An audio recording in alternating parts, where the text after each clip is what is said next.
Is this thing on? Are you ready, Matt? You're listening to Box Office Bingers with Matt Diaz and Ernesto Santos. Good evening, folks. We have a wonderful evening's entertainment lined up for you. We know each other. He's a friend from work.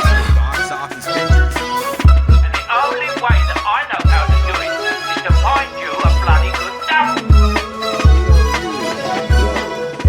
He's my friend. I don't have friends. I got family. I can do this all day.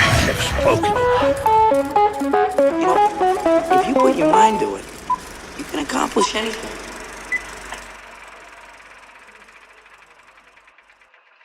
Hello and welcome to another episode of Box Office Bingers.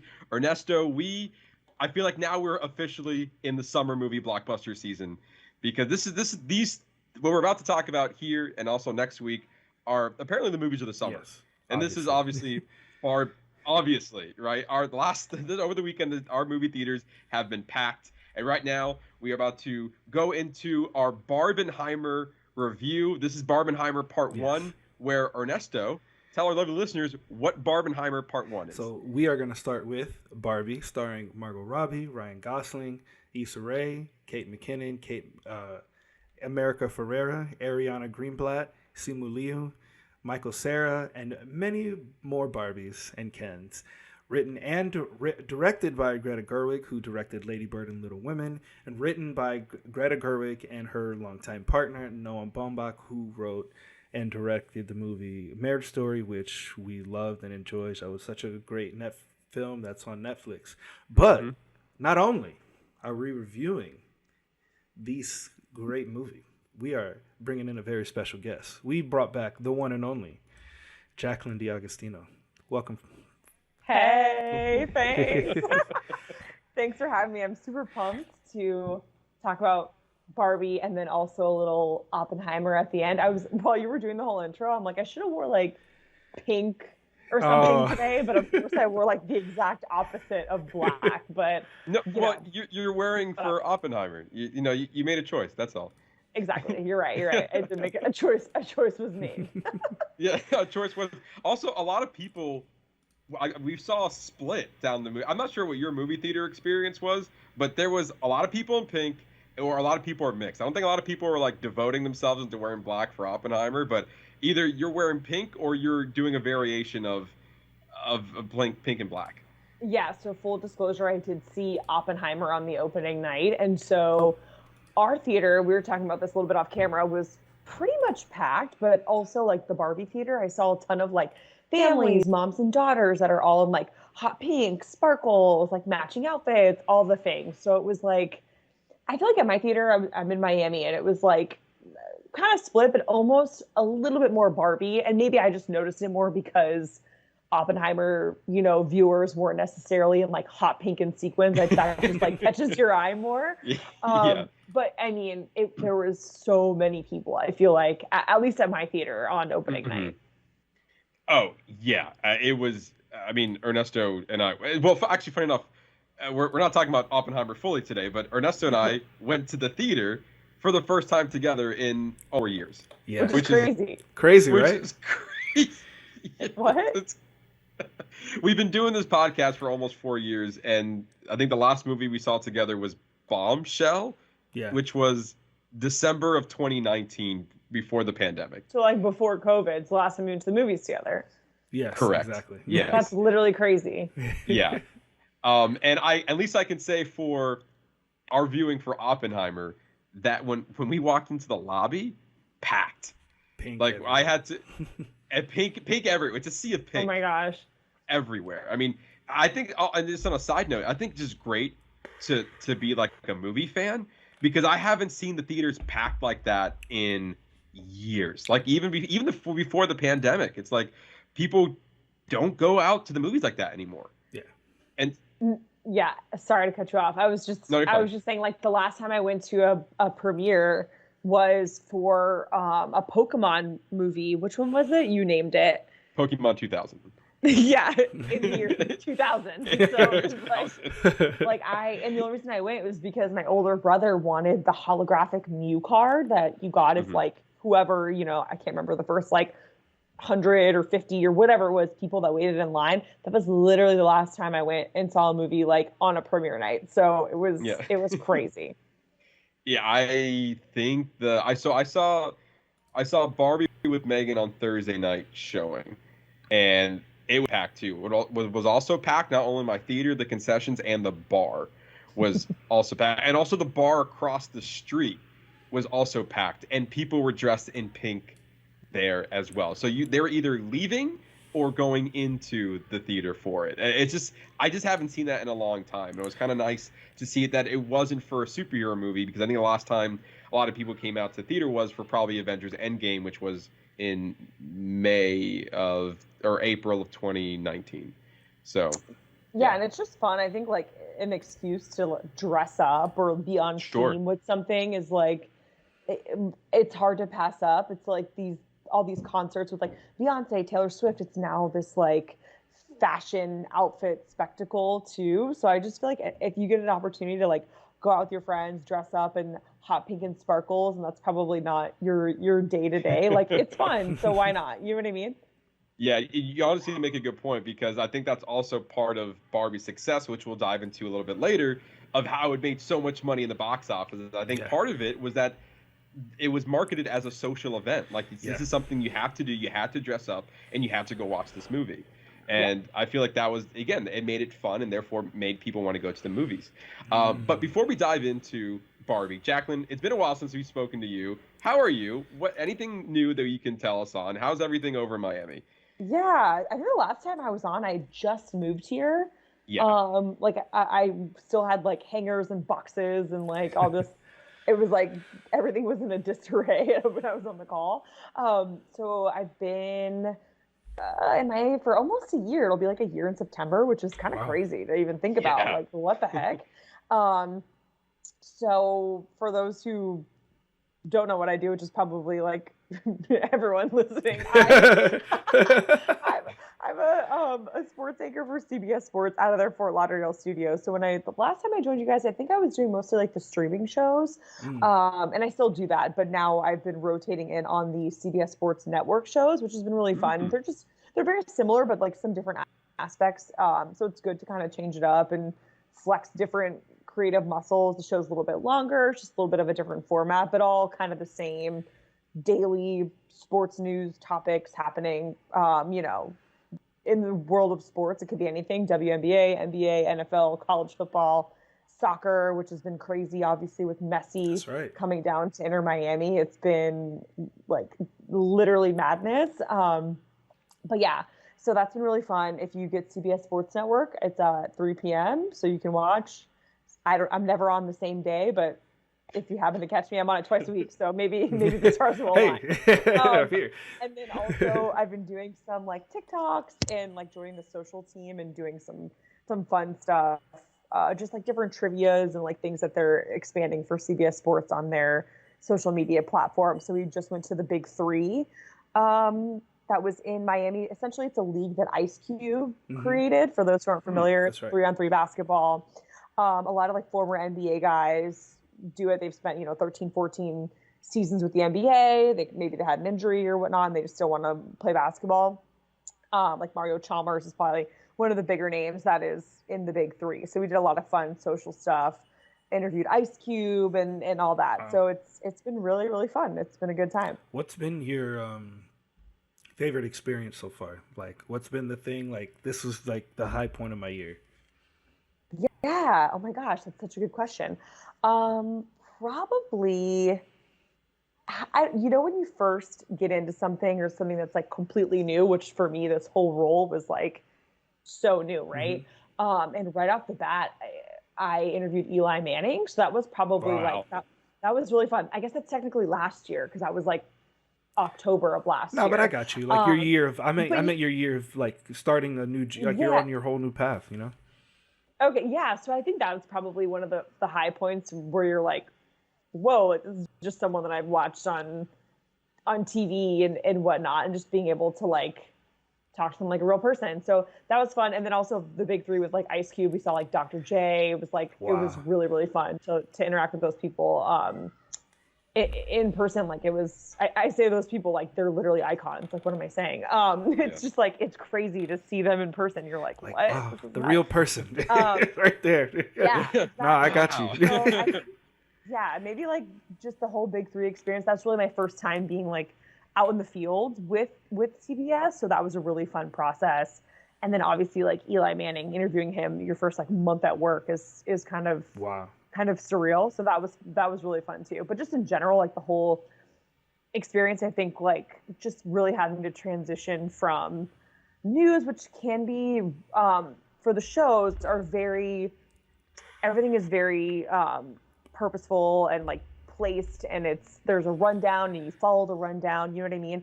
And obviously when there's breaking news, it derails, of course. But in sports, it's kind of like it's more of like a suggestion. Do you know what I mean? It's more like a conversation, and things change a lot as well, but it's just more like round table discussion versus everything being super scripted and like more bullet points. So that's been an adjustment, but I feel like I'm finally getting to a place where I can kind of like take a step back and relax a little bit, and I'm not so like, oh my God, everything is so new. Because, you know, whatever you do, like starting a new job, it's like such an adjustment, Absolutely. you know? So I think once you get to like that year marker closing in, you start to feel a little bit more comfortable. Yeah. So that's always a good feeling too. So that's also a high point, is getting to like, you know, where you can be yourself and not be so like, oh my God, this is so new. If that makes any sense at all. It makes sense. 100%. Yeah. Yeah. Yeah, and for those who don't know, and for whatever reason you're new to the podcast, maybe because you just watched Barbie and now we're going to be talking about it, but Jaclyn, Ernesto, and I, we worked together at the news station, Yeah. and she was very gracious enough to come onto the podcast Many and times. then also come back on again and again and again. And we I really love appreciate coming on the pod. Sorry guys, my mom is like literally blowing me up about a pickleball outfit that she found. I'm like, I forgot to tell her that I'm on a podcast. I'm like seeing my phone. I'm like, hold on. Good. That's why I was looking down. She now knows. She needs answers now, Yeah. Jaclyn, if you don't mind. She must know. The outfit would be really cute for pickleball. I played pickleball once. Like, let me just put that out there. And I'm really bad. So, like, I don't need, like, this professional outfit that she's trying to, like, send me. Hilarious. But maybe if you get the outfit, then it might encourage you more to go out and play pickleball. Yeah. Like, look good, feel good, or whatever it is. There you I go. don't know. Yes. I don't know. Anyway, But sorry to cut you off. no, you're perfectly fine. You're perfectly fine.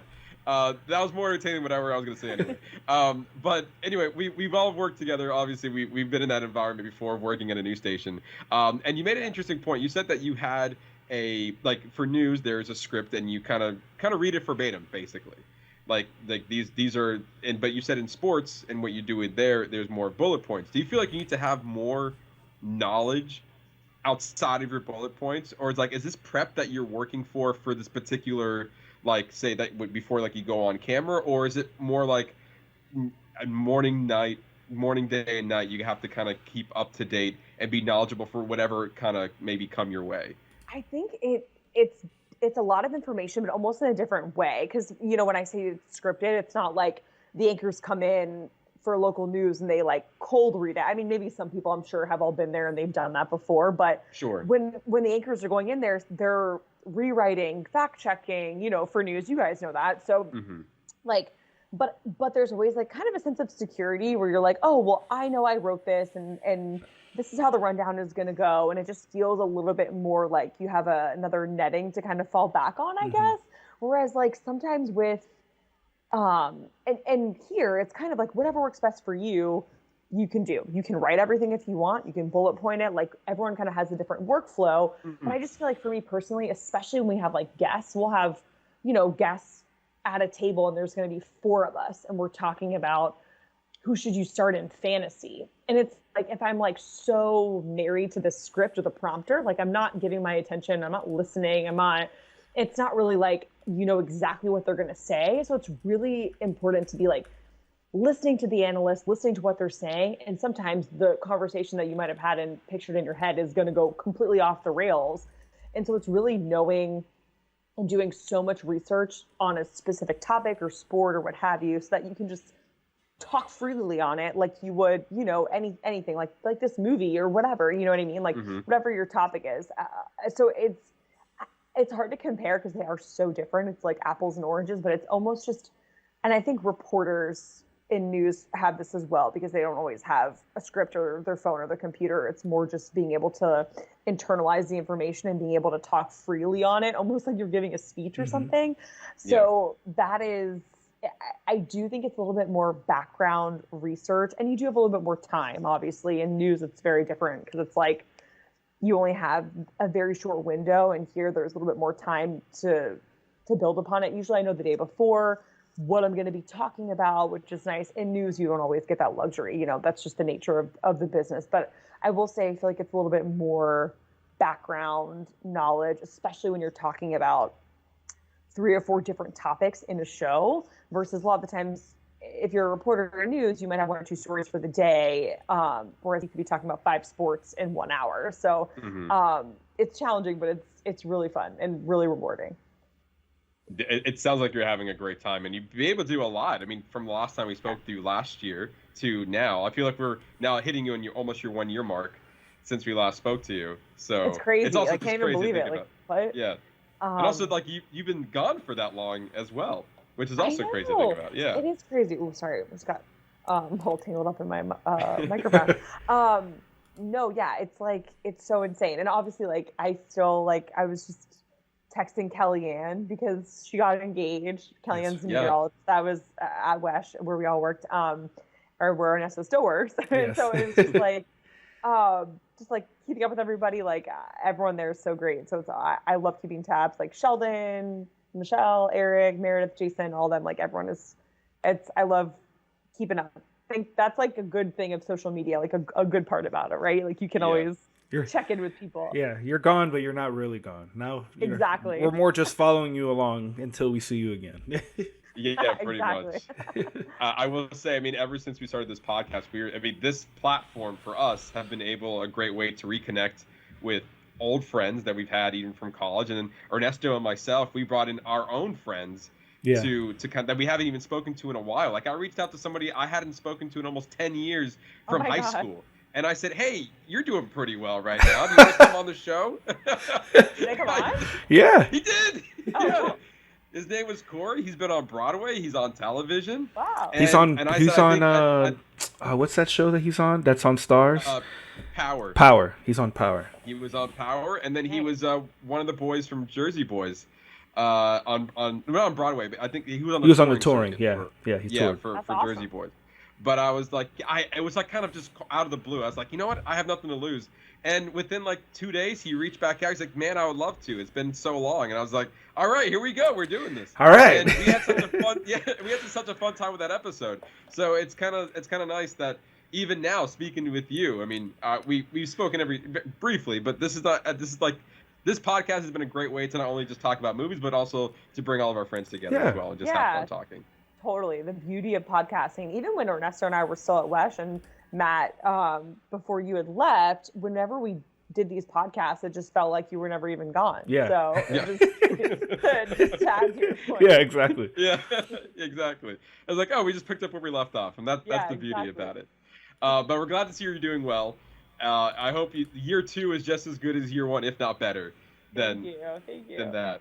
But with that, let's dive into the meat of this, shall we? Let's dive into our spoiler review of Barbie, the movie that has been sweeping not only the nation, but the world. Who knew that at the beginning of the year, Barbie would have been the movie that kind of broke the summer blockbuster season? I would not have guessed that would have been the movie. Maybe Guardians, maybe even Mission Impossible, or even The Flash. And now, no, forget all those movies. It's all about Barbie right now, which is insane to think about. So, Jaclyn, we'll start with you. What is your thoughts on Barbie?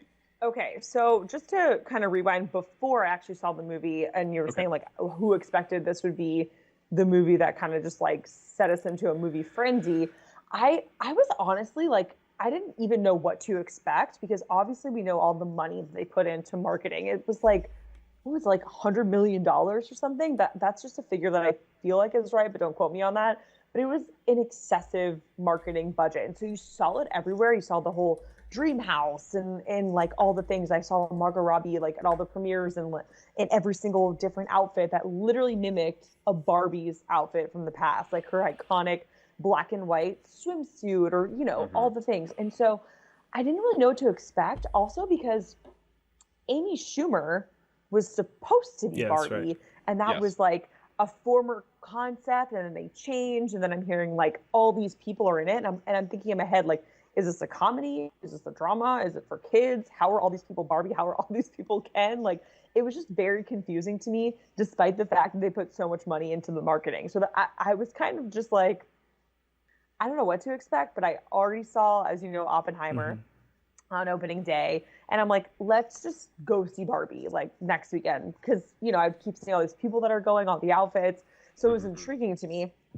I will say, it was like more, I thought it was actually hilarious. I laughed out loud so many times. And I guess I just didn't even know what to expect. I didn't know if it was going to be serious, funny, whatever. I was just trying to like go into it completely blindsided. I would say on a scale of 1 to 10, I'd probably give it like a 7.5, an 8. Okay. I thought it was really good. I thought Margot Robbie killed it. I thought Simu Liu, is that how you pronounce his name?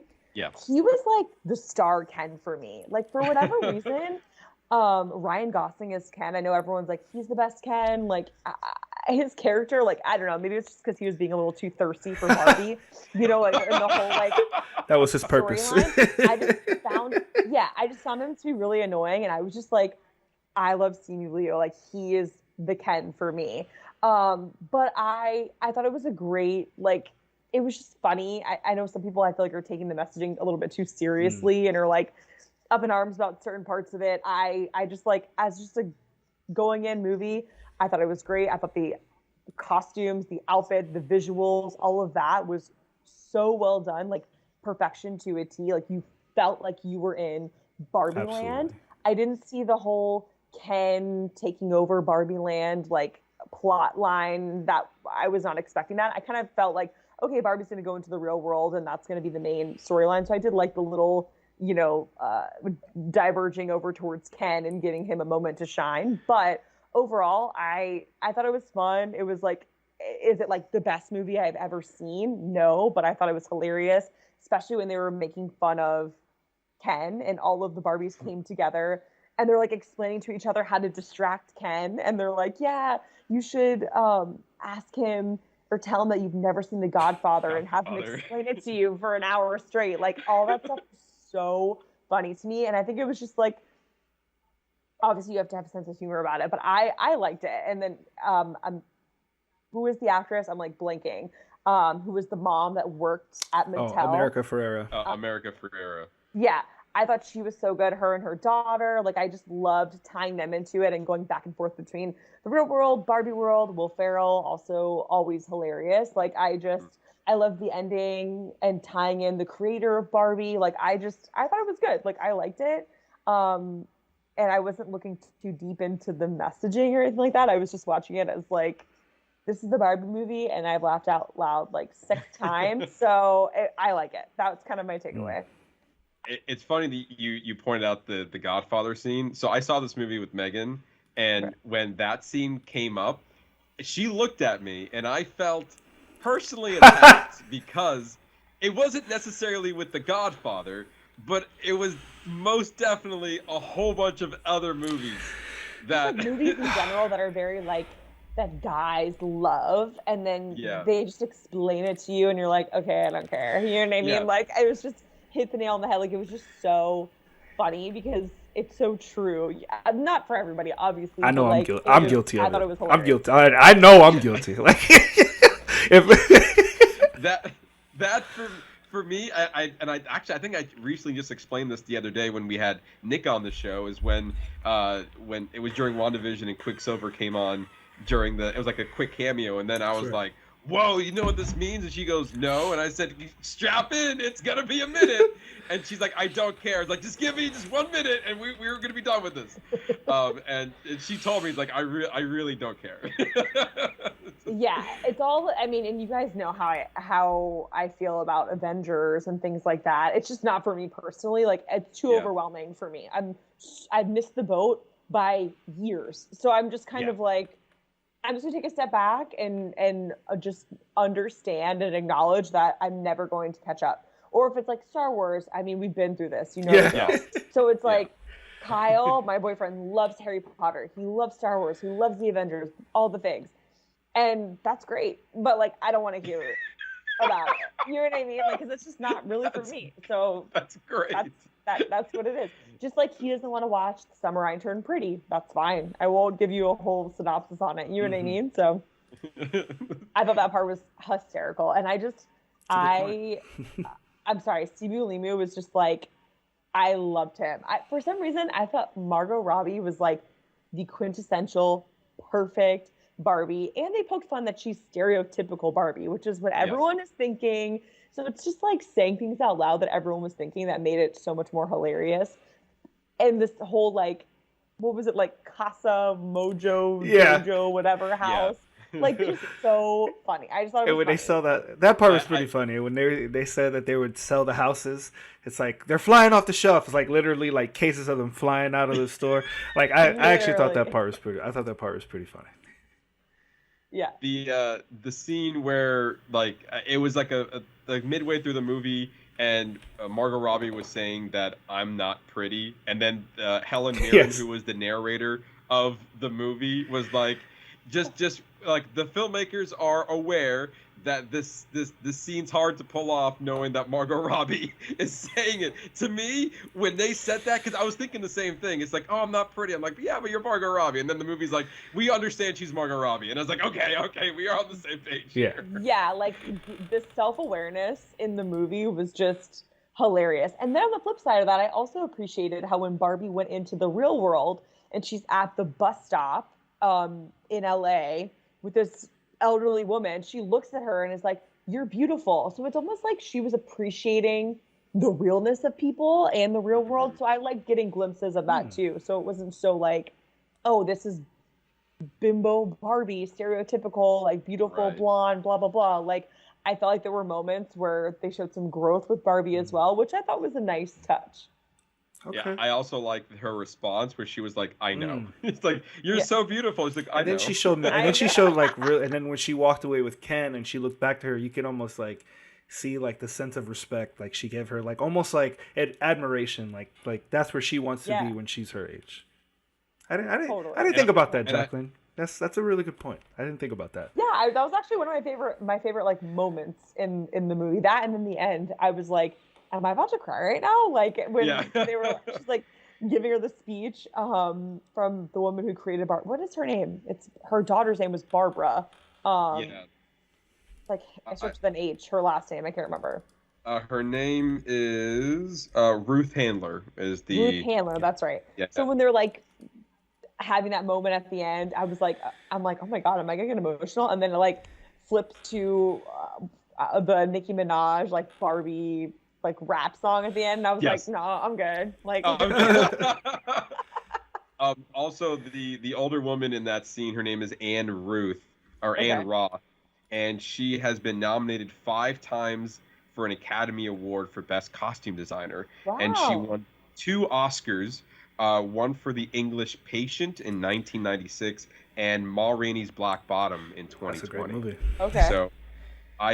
What I don't know, and I'm looking up very quickly, if she was the costume designer for Barbie, and maybe even I wouldn't be surprised if she gets another Oscar nomination. I mean, there has to be. The costumes were just like so incredible, like Jaclyn, it was insane. Jaclyn Duran, yeah. Okay, so she wasn't, but maybe it was just a nod. Yeah, is the costume designer for Barbie? Yeah. I mean, maybe it was just Greta Gerwig has a lot of respect for her as a costume designer. I thought that she was in the movie, but I guess not, or at least made the costume for the movies. But Ernesto, your thoughts on the film? So like Jaclyn was saying, like I just don't think that this movie was for me.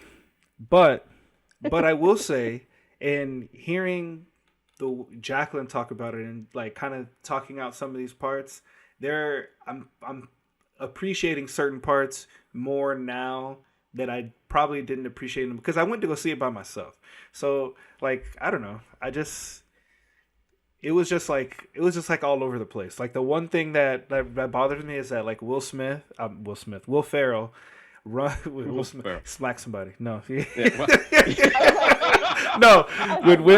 Will Ferrell's purpose was to get her back to Barbie Land. But then she goes back to Barbie Land and by her own volition. And then he chases her. But then he still pursues her, but he already achieved his purpose. She went back to Barbie Land. So why did he keep going? I don't know. You make a very valid point, Ernesto. I'm all about story, man. That's the problem. Like a movie can be as dumb as it wants. Like it can be literally about anything, but if you give me a good story, like I was expecting something like Enchanted. Like, you know, they come out out into like the from the fantasy world, but we got a little bit of that when she like goes to drink the water and it falls on her face. Like if I had gotten like a bunch way more of that in the real world of her acting like plastic Barbie, I felt like I might have like what if she like tried to jump off a roof to glide into a car? Like that would have been funny. That would have been like it's like if somebody like America Ferrera like tries to stop her, like no, that's not how we do it here, and like maybe her and Ken like learn about the real world and try to make Barbie world better to like rebuild the connections. That's like I guess that's the problem. That's the movie I thought I was gonna go watch. I was like maybe because I figured Greta Gerwig would bring a good story and maybe something that would make you think later on. And there was a little bit of there was a lot of politicization. I mean, literally, he grabs a book called The Patriarchy and brings it back to Barbie Land.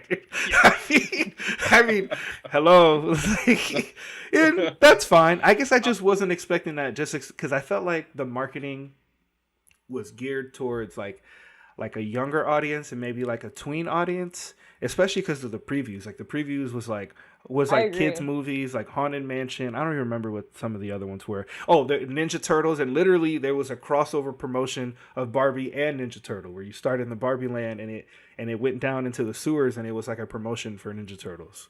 So I don't know, like to me that's like a direct correlation of like gearing it towards kids, whereas there was just a lot of adult themes in the movie itself. Yeah, I agree with you, Ernesto. I thought it was going to be for kids or like tweens, like you were saying. I didn't think it was going to be as geared towards adults as it was. And then it was rated PG-13. Yeah, and it was like a soft PG-13 because they didn't even. Use it? I don't remember if they used their one F-bomb. I thought maybe I heard it in the chase scene with Mattel, but then they purposefully bleeped out Issa Rae's. Which I thought was a funny little quip that she threw in there, just like right to the Kens, like and with the Mattel like blocking her out saying it. I thought that was pretty funny. Yeah, but she was like, this was like when the Kens were like, "Hey, what's going on here, Barbie?" And then Issa Rae goes, "Listen here, mother." It was a pretty good, like it was a scene I wasn't expecting. And I think part of like going back to what you said, I think a lot of this movie, what I really enjoyed about it was that there was a lot of things I wasn't expecting because there was a lot that I didn't know what to expect from this movie. So I was kind of surprised a little bit of what I got. And I think part of it was that I was expecting what you pretty much said, Ernesto. It's like, here's Barbie Land, and then she goes into the real world, and then she's going to learn a whole bunch of stuff. The fact that we spent very little time in the real world kind of shocked me. Yeah. And it was almost like Greta Gerwig was like, "Look, we spent all this money on making Barbie Land. That's a good point. We gotta keep it. We gotta keep it in Barbie Land." But you really have to appreciate even also the production design that they made into Barbie Land. I mean, that shit was beautiful. Oh yeah. Like that shit was like, regardless of how you feel about the movie, the costume design and production design were 100% on point, and they if anything they should be nominated for that because of like I literally thought I was looking at like a kid's playland, like a kid's playset. Like everything was perfectly placed. Like it didn't feel out of place. I really felt like I was really in Barbie Land, like 100%. I was 100% convinced. Even like the clothes looked like the little girl doll toy clothes. So I mean, respect for that. Yeah, I agree. I think the whole Like you felt like you were immersed in that world. But I totally see where you're coming from, Ernesto. And I also think I'm with you, Matt. Like I had no expectations whatsoever because I was like half paying attention to the marketing, half not. Yeah. Like I was like 1 foot in, 1 foot out. It's like hard to escape because it was literally everywhere, but I was just confused by it. Like there wasn't a clear messaging of like, this is what this movie is going to be. Right. And so I think I was just kind of like, I'm probably going to hate this. So the fact that I like enjoyed parts of it, I was like, oh, this is pretty good. You know what I mean? Like the bar was low. I think if I had gone in expecting something really great, I probably would have been a little disappointed, but I was like, it was cute. I laughed and, felt some type of way, when she reunites with the creator of Barbie or sits next to the older woman at the bus stop. So there was like enough moments of peaks and bright spots that I was impressed, I guess, because the bar was so low for me going into But it. now, Yeah, I think you meant. well, I was just gonna say, but now let me ask you. Now, as a kid, did you ever play with Barbies? Was that ever part of your childhood? I did. So did you feel? Did I you did. like what is that? What was that connection you felt watching Barbie, had playing with Barbies as a kid? Because maybe like I was just coming in as like seeing them being played with. Like even my sister was 10 years older than me when I was a kid, so like I don't even really remember her playing with Barbies. So like I don't like what is that experience like rewatching it, reconnecting with something you did as a kid? Like does that have something to do with it, you think? So yeah, maybe. And I think what's funny is the Barbie that stuck with me the most was the weird Barbie, because I feel like everyone goes through that phase where they cut their Barbie's hair or they color her and you draw on her face and she's always in a split. Like, I don't know why, but she literally is. And so whenever Kate McKinnon came out and was like weird Barbie, I'm like, oh my God, I had a blonde Barbie whose hair I cut off in the toilet and I drew all over her. And I was like, like she was literally, her leg was behind her head. Like it was just so on the nose that I was like, this is hilarious. And then obviously in the beginning when they rotate through all the different Barbies, there's that element of nostalgia because I remember either seeing those Barbies in the store or like having one or two of them and all that. So I think it starts off the top with the nostalgia factor. And then at least for me, when it went to weird Barbie, I was like, oh my God, this is just facts. Like I did that to my Barbie 100%. Like once I was growing out of them, you're like, I'll cut her hair. You know what I mean? So it was just like, it was hilarious. See, I think there's little notes. It's like that is why the movie is so successful and why maybe like certain part, like to me, I thought it was funny, but I didn't resonate with that on the same level as you did. And how many other women who saw that part and thought the literal exact same thing? Like, so I think that has a lot to do with it. But I mean, those are pretty, Matt, those are pretty much like my like overarching thoughts. And I guess I took I tried to take the movie too seriously because I thought I was getting a Greta Gerwig film, but I got a Barbie film with like Greta Gerwig undertones. You know what's interesting? I didn't even realize that she was the director because I saw Lady Bird, which she also directed, which was like this. I mean, it was nominated for Best Picture. Like it was this legit film, and I loved it. It was just like a coming of age story, and obviously these really like realistic storylines. And I didn't even realize it was her, like until you said that, because I feel like it's so not her vibe, the Barbie. And that's why maybe that's what I thought that I was getting. Yeah. Yeah, and I mean, it isn't her vibe at all. Like her past two films that she directed and wrote was Lady Bird and Little Women. I mean, the only thing that's very similar to those two movies as Barbie is that this is a female-centric film with a primarily female lead as in it. And so, like, what was interesting to me the most was like, okay, Greta Gerwig is, an acclaimed director, and she always has a message to say in her films. So the fact that she wanted to be attached to Barbie, I was like, okay, what are we doing here? What do we have to say about this? And I feel like, if anything, this is a showcase of how she is as a filmmaker. Like Ernesto said earlier, you can hate or love the movie, but look at the production design that she put into this. Is not like she was given a budget and she kind of ran with it. And then the fact that, Ernesto, you were showing us earlier that the budget was $150 million. What? and also like they kind of backed it as well. Like Mattel or Warner Brothers was like, yeah, we'll back that. Like that's a crazy amount of money just to market the movie, and also they marketed very well. Even though, to what Jaclyn, what you were saying is like I have little to no expectations for this movie because I don't know what I'm walking into. The only thing that I really knew, like off the bat, was like Greta Gerwig is in it. Margot Robbie is playing Barbie, which I think she'll be a great Barbie. Ryan Gosling is playing Ken, which I think he'll be a great Ken. And then also, it's like I don't know anything about this movie. It's like I wasn't paying too close attention to the marketing of it or the trailers because I'm like, oh, I'll probably see it, but I don't know. But then as we were leading up to it, the whole Barbenheimer was just a big thing, and it was making a cultural event. It's like, okay, now I have to see this movie. And when you walk in there, he's like, okay, I'm strapped in. It looks like a fun time regardless. And for me personally, I had a good time with the movie. I honestly don't have anything. Like, to your point, it's not the best movie ever made. The movie isn't flawless. Obviously, Ernesto pointed out a great plot point that did not make any sense in the film. But I really don't have anything negative to say about it. I just had a lot of fun with it. And I'm also one to really attach on to, like meta in films. And to me, and Ernesto knows this, I loved Chip and Dale Rescue Rangers for how...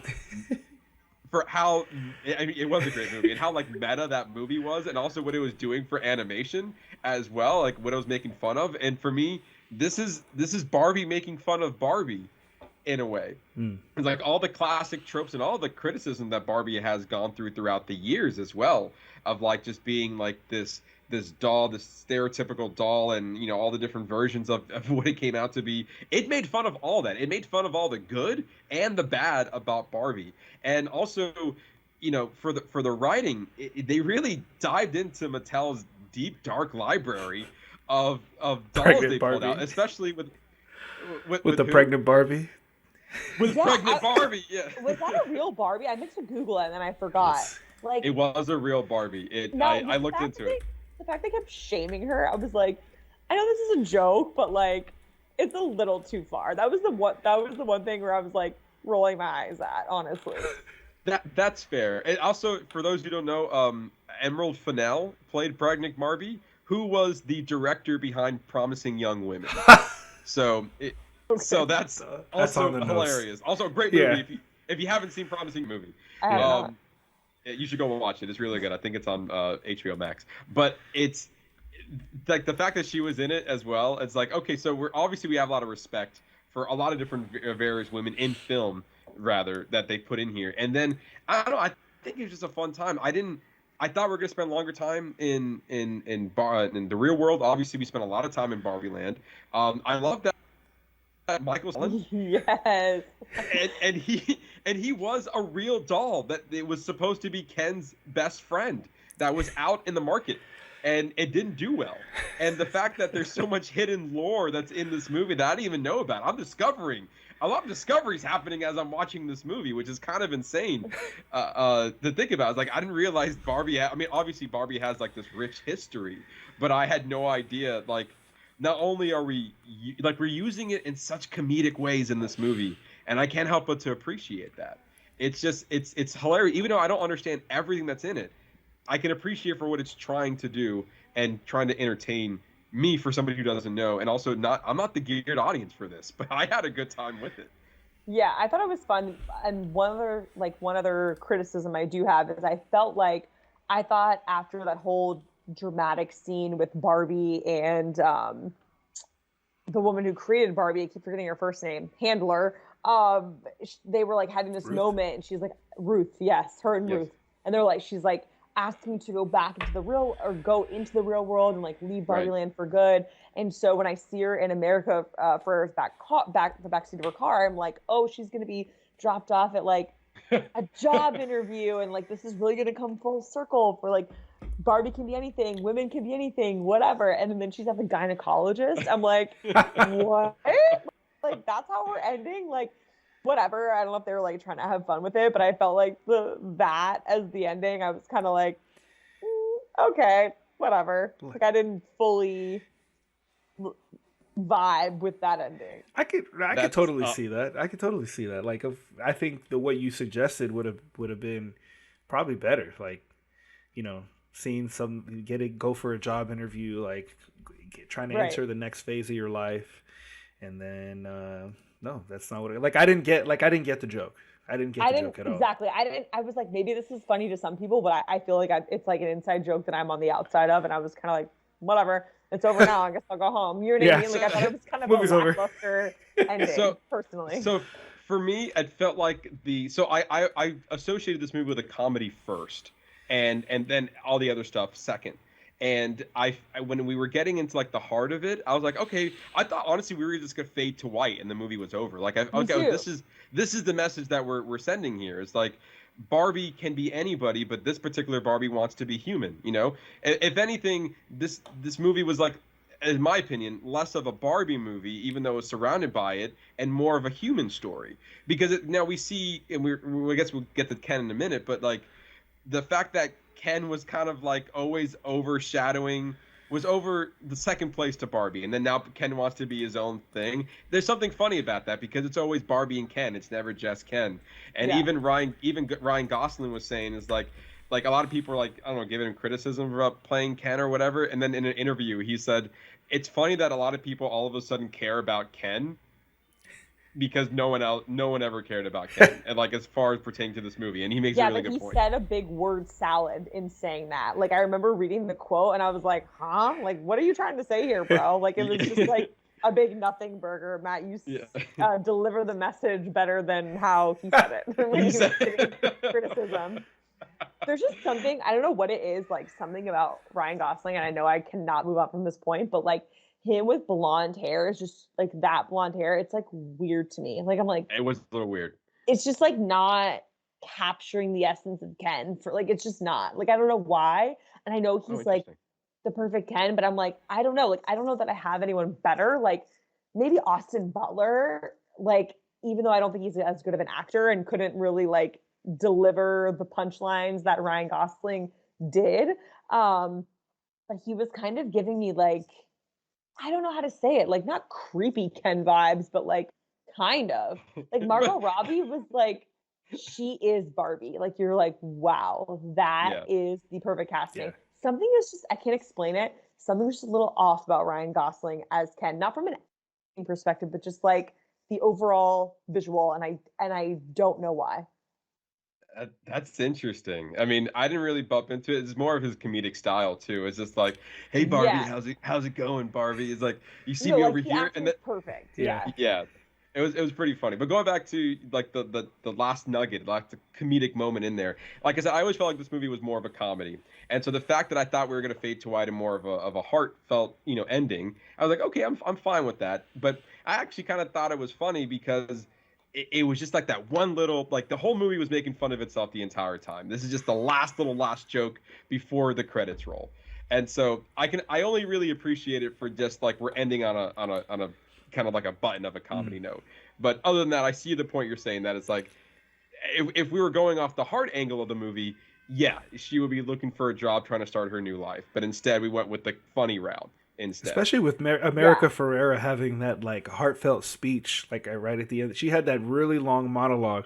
So I felt like, okay, like we're taking the time and giving her this moment because this is what matters in the movie. So I think it would have made that her points hit home more if we had just ended like that, and then her ending would have been more interpreted as opposed to being like very literal with her going to the gynecologist.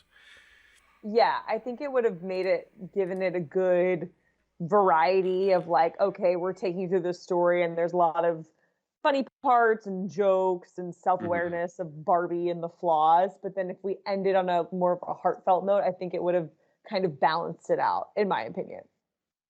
I think that's a valid point, especially I think a lot of people were calling, it's the impossible to be a woman speech that I think that was like kind of like the heart and the crux of the film. I feel like the movie was building up to this, like the impossibility of being a woman and her kind of just spilling out everything and that being the thing that kind of took Barbie out of the trance, like all the Barbies out of the trance of like being overtaken by Ken. I feel like that was like it was a well done speech, and I feel like if there was any, excuse me, dog, I'm talking here. That's really Dogs trying to tell you how they felt Right? about the speech. Yeah, I know, Yeah. right? The dog's trying to tell me. Your dog see Oh. Barbie too. The dog. Hey, have you seen Barbie? Okay, cool. Oh, smart. But to tell, but yeah, I think that was like the heart of the movie for me. That was like the turning point of the film of what we were trying to say here.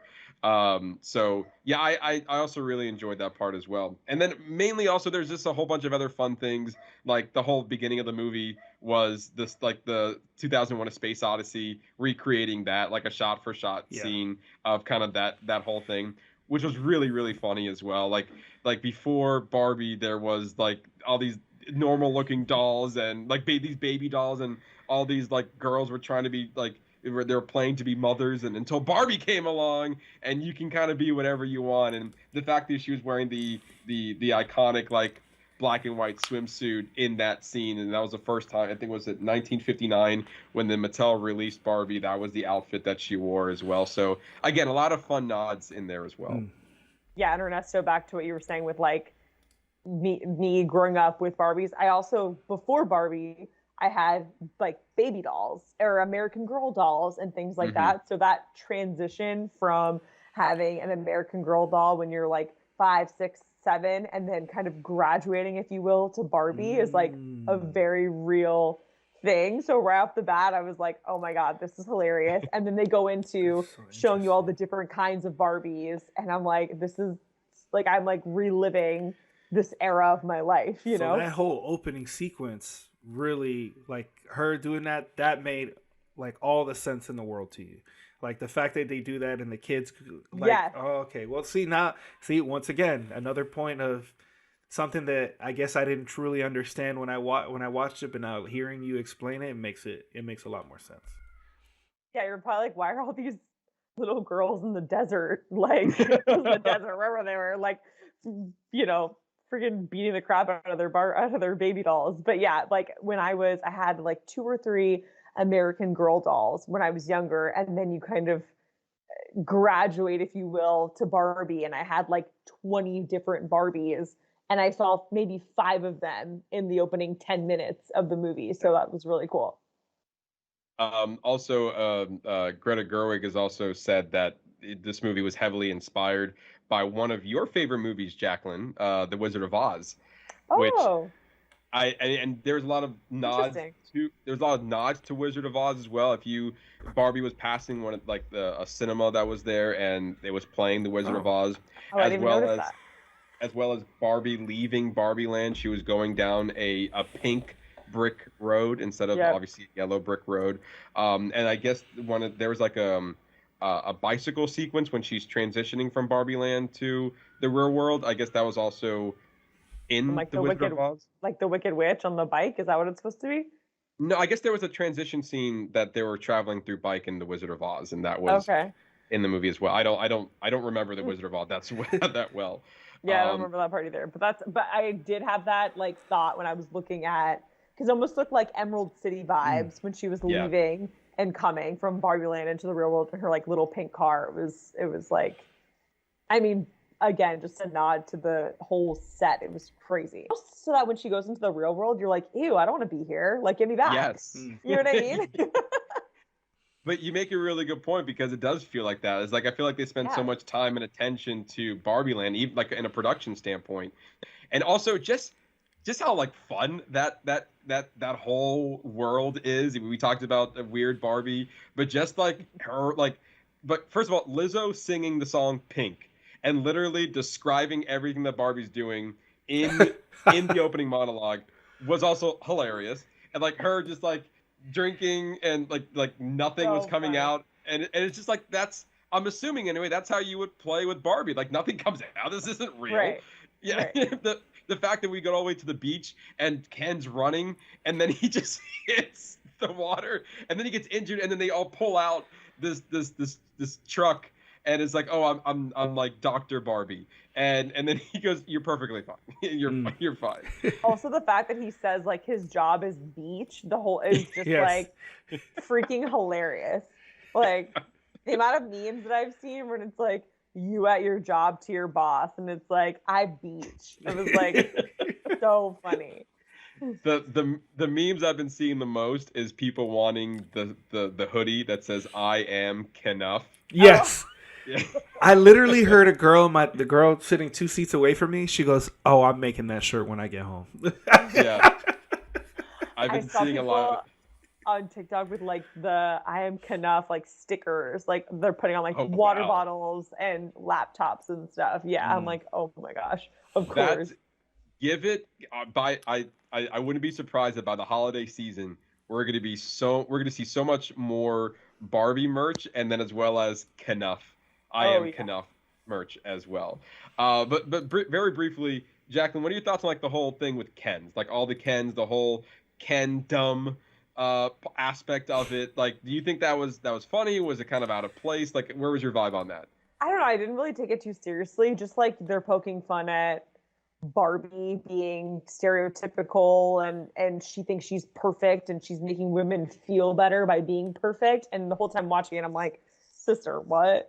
So it's just like, you know what I mean? Like, I think I was like, whatever. This is funny, honestly. Like, who cares? Like, I wasn't taking it to heart. I can obviously see how maybe some people might take offense to being like, oh, all guys are stupid and we can just brainwash them and blah, blah, blah. And men and women can't coexist successfully. You know, it has to be one or the other. And like, I get it. But to be honest, when I was watching it, I'm like, this is not that deep. Like, that was my overall thing. I can understand the perspective, but I thought it was funny. I'm not a guy again. So like, that's maybe as a guy, you guys are more could be offended by it, and I could totally see that. But for me, I was like, this is funny. I mean, personally, I was not offended by anything with the Ken-dom aspect of it. I thought it was done to comedic effect because we also got like this, like Barbie understanding their Kens, I guess, in that way. And so like the fact that they broke off into a musical number as they're trying to fight, and it's like the least manly and grotesque fight you ever see of a war happening. It's so ridiculous, and they're like just throwing floaties at each other, and then all of a sudden they all just banded together at the end of it all, like of the musical, and they're all wearing like these black shirts and tights and everything. It was giving me Grease vibes, like, and this might be like the dancer in me, but I was like, wow, Simu Liu and Ryan Gosling are picking up this choreography well, and they're doing a great job. I was like impressed with their dancing skills. Honestly, I was like, this whole like all the choreography here is really good, but that's just like from a dancer perspective. I thought it was funny though. I'm like, I don't think it's that serious. No, and I think it also kind of tied into the end of like. It was funny because I did also see people online saying that like, oh, this is a Barbie movie with a lot of Ken in it, and I in my head it's like, well, I think that's a little bit kind of the point because Ken has always been taking a back seat to Barbie this entire time. Again, it's poking fun at itself and its own lore while also doing something different with everything. I don't know. It was to me it was a very clever script that I wasn't really expecting with Ernesto pointing out a few plot holes along the way. That was just amazing. But I think that just points to like the movie being silly. Like I don't think she like that's a pretty big point to like miss. Otherwise, like what was the whole purpose of everything? But maybe that is the point, is that there was no purpose. It was just to like have Barbie go through this journey. Like I don't know. I actually liked the kingdom stuff. I just thought it was weird. Like he brought the patriarchy over. Like, what does that even mean? Like, what the fuck does that even mean? Like, I thought it was kind of random. Like, I was like, I was not expecting us to go here, but whatever. And then on the flip side of that, some of the funniest moments I thought was when all the Barbies were trying to brainwash or like distract the Kens. Like, I was dying laughing at some of that stuff, but I just thought, I didn't think it was that serious. Yeah, and I think I don't. No, I was just gonna say, and maybe that's just maybe the movie, like maybe it wasn't for me to see by myself, and I think maybe that's where I messed up, because I sat there and I was like, a lot of people were laughing, and I was just like, I don't get it, like I don't get that was funny, but talking to you has really like opened my eyes on certain parts of the movie that I guess I just didn't really understand or appreciate, but now Now I kind of do. So there's certain parts that I like better than I did when I walked out of the movie. I have a better feeling now than I did when I walked out of the movie. Wow. Ernesto, this is how I felt when I was watching James Bond alongside Kyle. I was like, what did I just watch? And we like kind of like debriefed, and I was like, oh, okay. Yeah. That was a great movie. Yeah. Maybe you don't think it's a great movie, but like, I think once I had some time to reflect, I appreciated James Bond a little bit more. I think that's a better way to describe it. I think I appreciated it. I appreciate it more now than when I walked out of the movie, because I was really confused on why certain parts were so significant, like the beach, like the sitting on the bench scene. That was one that I didn't really connect until you kind of explained it out to me. The weird Barbie, like I thought it was funny, but now hearing how like on the nose it was, kind of makes it a little bit better to me. Yeah, and like literally out of all of the Barbies, that was the one that I was like, I had that Barbie and I did that exact thing to my Barbie. It's almost like a like the story of your relationship with your Barbie as you're growing up. It's like you have the dolls, and then you kind of graduate to having all these Barbies, and then once you're about to graduate from Barbie, you're like, oh, I don't care about this toy. Essentially, I'm just gonna cut her hair and draw shit on her head. And it's just like it was just really funny and on the nose. And actually, I think you made a really good point of it being like a social event. Yes. Because that's what it felt like it was all weekend. Obviously, looking at the box office numbers, it made a record-setting $155 million opening weekend. It crushed the Thursday night was $22 million alone, which was crazy to think about. But over the weekend, $155 million domestically, $337 million worldwide. Opening weekend. This movie opened huge. The worldwide grossing beat out the entire runs of The Flash and Fast X in its theatrical release, and it did that in a weekend. The marketing was definitely on point, and I think it's true. It was a social event, whether it was gonna be a date night, or it's like a girls' night or whatever, obviously parents bringing their daughters at varying different ages. Although Matt, even when we saw Oppenheimer and when I saw Barbie, the youngest girl who was sitting in my section, she had to have been at least 5 years old watching this movie. And see, that's what I was talking about. Like, I think that's like, as far as the marketing, that maybe that was too young. Like, maybe they should have been a little bit more direct on the audience that they were going to take to, but they also can't control everybody's kid. So we also saw young children in Oppenheimer too, and that is clearly not a movie. Absolutely. So obviously, but also to that point, going back to like Barbie and its accomplishments, it was the biggest domestic opening of 2023, the biggest opening for a female director ever. Wow, that's right. It's the biggest opening ever for a movie based on a toy, and this just goes to show like how big the Barbie IP is. And it's also the biggest opening for a movie that isn't a sequel, remake, or superhero film. This is technically an original story, just based off a very popular IP, and it's kind of similar to the box office numbers that the Super Mario Bros. Movie made back in April. It's like technically it's an original movie, but it's based off of a huge IP, and a lot of families went to go see that movie. Barbie is doing better numbers than that. And so it just goes to show that like this is Barbie's world and we're just living in it apparently, because a lot of people wanted to see this movie. And you know what? When I saw Oppenheimer, I really didn't have plans of seeing Barbie, and then once I realized they were premiering on the same night, and I saw so many people like literally dressed up and like families, friends, all the things, moms, daughters, and like sequins, heels, like literally Barbie like suit sets that were hot pink.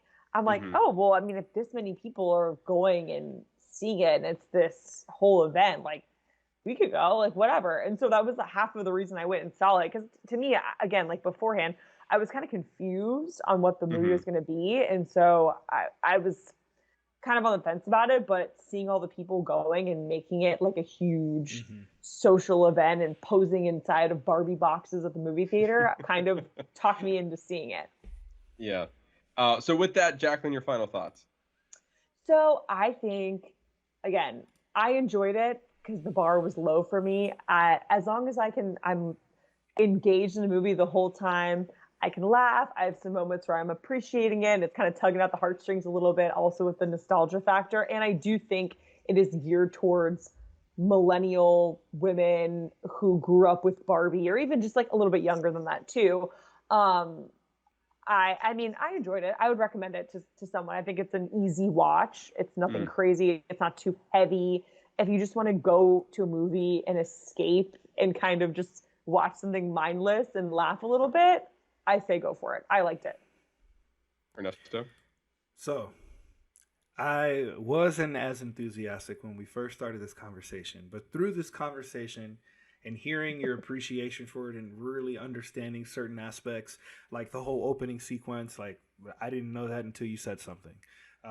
That the other scene we were talking about, and I get it. I get it a little bit more now than I did walking out. And it was just, I think, just a few things. Like, really have to give a lot of love to the production designer for Sarah Greenwood and also the costume designer Jaclyn Duran. Like, I would love to see something for each of these women come Oscar season. Like, regardless of how you feel about the movie, they did a phenomenal job. Like so much love and respect for what they were able to accomplish in the film, regardless of how you feel about it.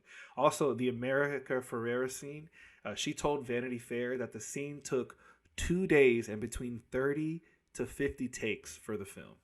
Wow. Whoa. Wild. I guess that, I mean, again, going back to how pivotal that scene was, they probably really wanted to get it right, and that's why they spent a lot of time on that. Yeah. But those are my main thoughts. I feel much better about it now than I did when I first walked out of it. It was much more of a communal thing to do with somebody. Like, this is not like a movie you can go see by yourself. If you go see it by yourself, I feel like you're missing part of the fun that is the film. The film is a movie you go see with somebody else, and which is weird because I haven't seen a movie like that in a really long time. Where like almost like you need to see it with somebody to really kind of get a deeper enjoyment out of it. Yeah. So, man. Yeah, I mean, for me personally, I really enjoyed the movie. It was kind of similar to kind of both of your points. Jaclyn, to your point, the movie was so, I expected very little from this movie. I just, like, my main draw was Greta Gerwig's directing. What are you going to say with this movie? But I didn't have any expectations going into the fact that I had such a good time watching it. It kind of just, brought up my spirits a little bit. Because, like, this was just a fun, silly, meta movie. And again, I'm a sucker for movies that kind of make fun of themselves, to kind of just go deep into the lore. The fact that I'm learning something about this movie every single day, as far as, like hell, I just learned that America Ferrera spent 2 days on that scene. I didn't know that just until 2 seconds ago. So, like, that's just cool to see. So I feel like the attention to detail in this movie is what I'm most impressed with. And then I was also impressed with how clever this script was. And then I was also entertained by the actors that were all in this movie as well. Margot Robbie, Ryan Gosling, Simu Liu, Issa Rae, Michael Cera, America Ferrera. Like, they were all great in their respective roles. And so I don't think this is a flawless movie. I do agree with you 100%, Ernesto, that between the costume design and the production design, if anything else, should 100% be nominated for an Oscar. Absolutely. For what they were able to accomplish for this movie. I can almost see it for script writing. I don't think it will go that far, but it's a possibility. I mean, we know the Academy loved Greta Gerwig, so they might show a lot of love for this movie when it comes to Oscar season. I guess we'll find out next year. But I feel like this is definitely not the last time we're going to be having this conversation, because I think we're going to be talking about this movie for the rest of the year, in one way, shape, or form. Because who knew, again, like I said at the beginning, that Barbie was going to be the movie of the summer that everyone needed to see. So, yeah, literally. And just to piggyback really quick off of what you guys were saying with the scene and everything, I think it's almost more impressive because there's not really a precedent, right? Like, there's nothing. Right. It's this whole new world that they have to bring to life and make you know, I mean, and it's kind of like what they did with Harry Potter, right? Like it's this completely new thing where you want people to feel so immersed in that world. And I think they did such a good job. Like I felt like I was in a whole other place. It was incredible. Yes, agreed. Yeah, and you make a really good point as far as like we like you have the IP of Barbie, but how do you form that into a story? Yeah. Like what do you do with all of this lore? And the fact that they were able to come out with this was kind of really impressive. Kind of the same thing with the Super Mario Bros. Movie, where you have all of this content to choose from. Now, how do you kind of go all there to where you're appeasing to fans, but also giving an original take on the story? So I think there's a lot of similarities here, and the reason why box office numbers are reflecting on their success. But anyway, there you go. That's our spoiler review on Barbie Part 1 of Barbenheimer. And as we transition next week into Part 2, Jaclyn, I just want to get your quick thoughts on Oppenheimer. Okay, so Oppenheimer, obviously I knew it was about the guy who created the atomic bomb. So like I knew that, and I also knew going into it that it was going to be very dialogue heavy. That is what Kyle, my boyfriend, full disclosure, like he kind of forced me to go. Not forced me, but he's like, let's go see Oppenheimer. It was totally his idea. And I'm like, oh, that sounds interesting. Like I'm something I would be interested in seeing. Let's do it. So I totally would not have won if it wasn't for him. But I just don't know. I liked it. However, I don't know, even though I knew it was dialogue heavy going in, the fact that it was so dialogue heavy towards the end and for almost like the entire last hour, I was just expecting more, I don't know, like more about his storyline, because you have these two storylines kind of happening at the same time. It's like how he invents it and that whole journey, and then the after effect where he's trying to get his clearance and all that. And it's like the different, I don't know if like it's a courtroom per se, but the hearings that are going on. I just wish it was like less focused on the hearing towards the home stretch. And I know they're trying to get to how his story ended up and everything like that, but I just kind of was more interested on him as an individual versus the hearings in general. Like it was so dialogue heavy for the last hour that I'm like, if we're going to make it this dialogue heavy, I don't think the movie needs to be 3 hours long. If it's going to be 3 hours long, I need a little bit more action, a little bit more character than just going back and forth to a black and white room and a small closet. Like I was towards the end, I was just like fading. You know what I mean? Maybe that's just like a hot take, but I just felt like it was very long for that ending, and it didn't need to be that way.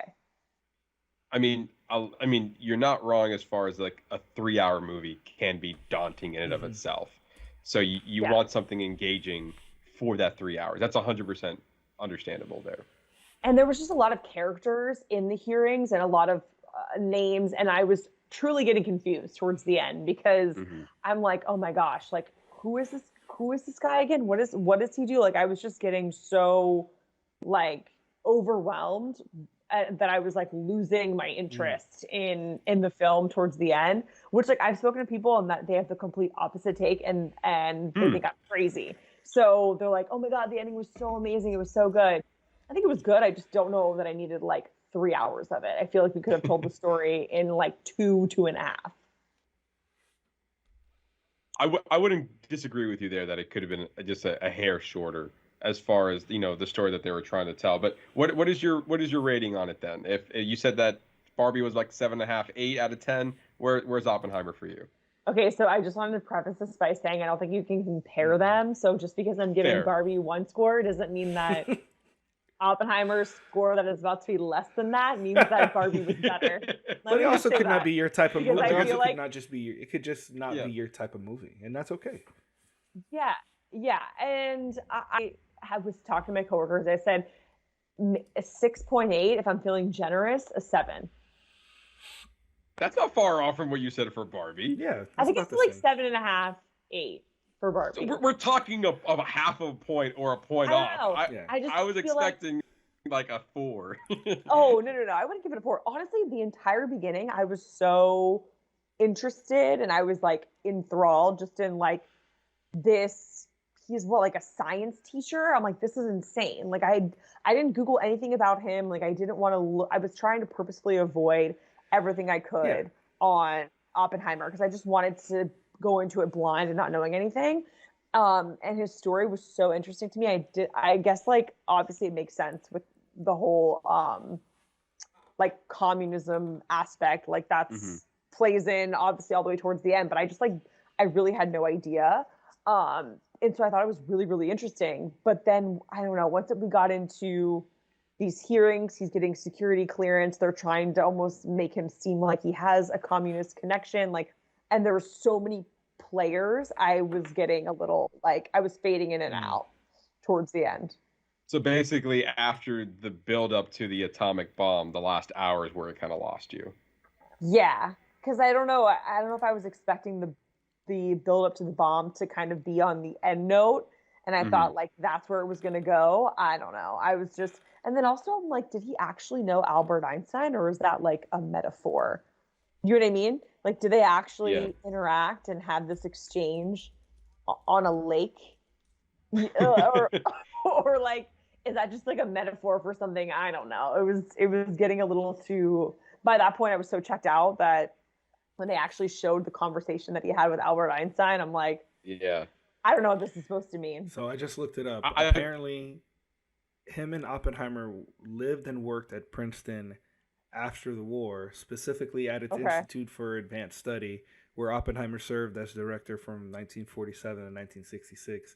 They were not particularly close friends, but that doesn't mean that they didn't have any kind of relationship. Like interactions. Yeah, that's true. Okay.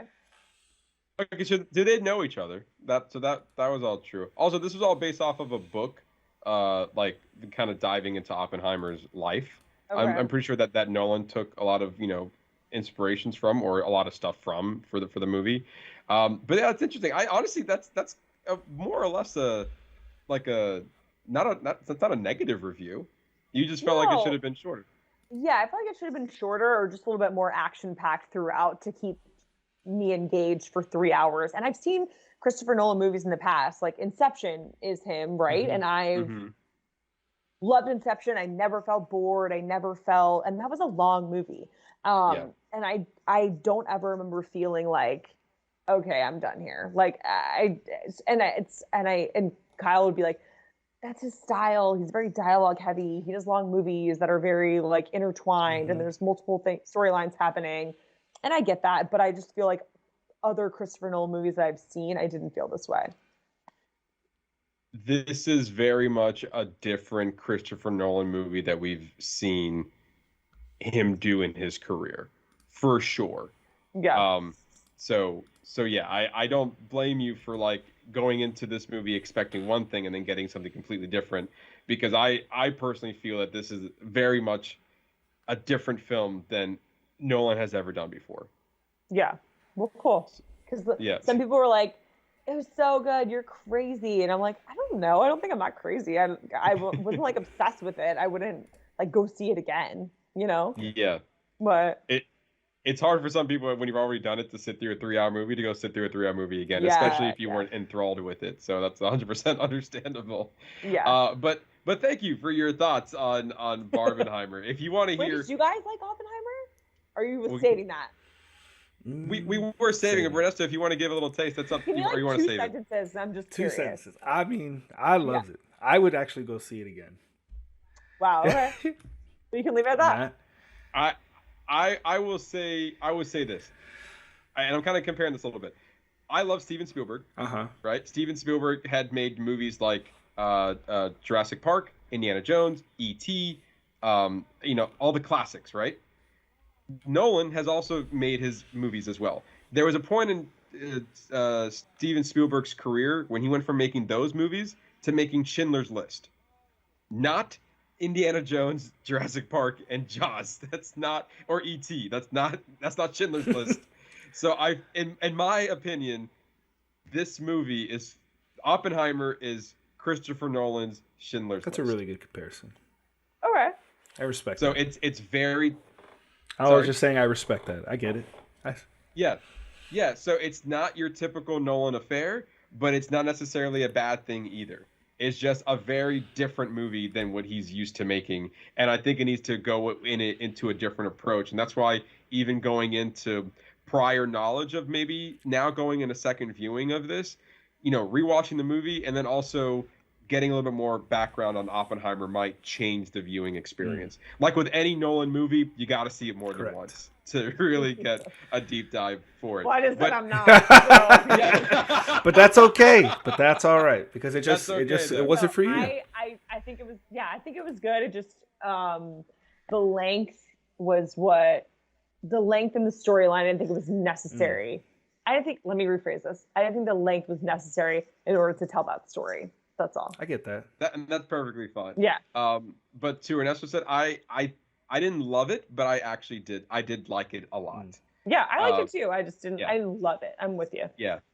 But tune in next week for our part 2 of Barbenheimer, where we do a deep dive into our spoiler review of Oppenheimer on next week's episode. I think it's kind of rare that we can actually have a title called Barbenheimer, and just kind of, it really, like, a lot of people just enjoyed going to the movies this weekend, and for Ernesto and I, that we've been doing it literally every weekend for the past 4 years.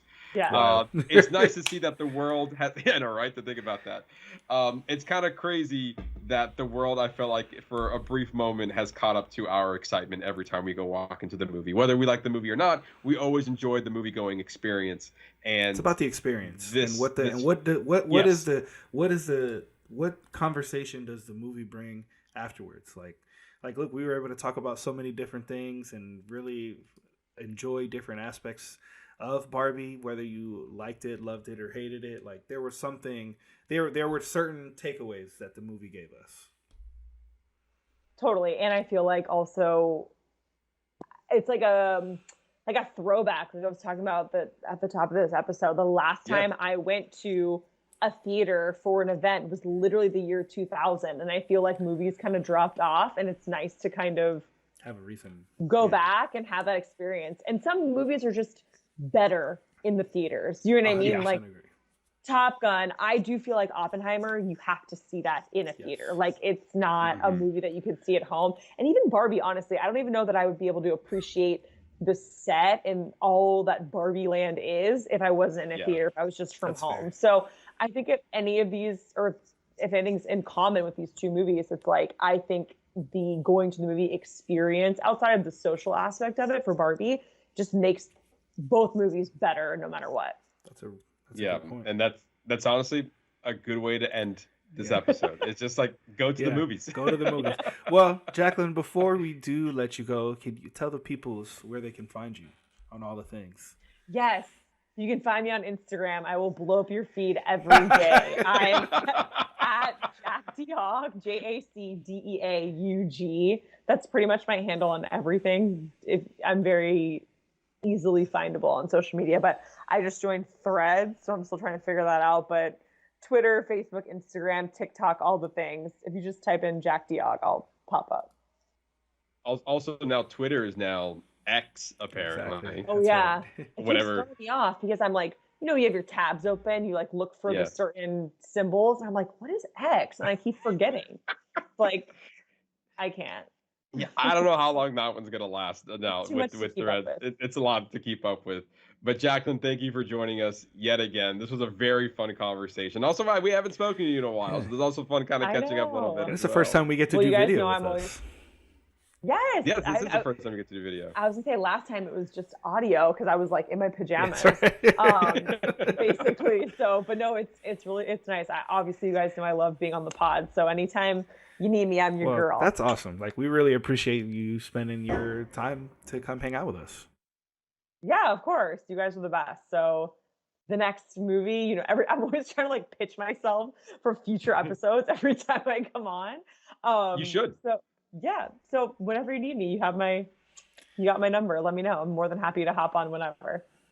We appreciate that. And also, if you want more from us, you can find us on all of our social media channels, on Instagram at boxoffice_bingers, our Facebook, TikTok, and Threads page. at Box Office Bingers. And if you're going on Twitter or X or whatever it's called now, you can find us on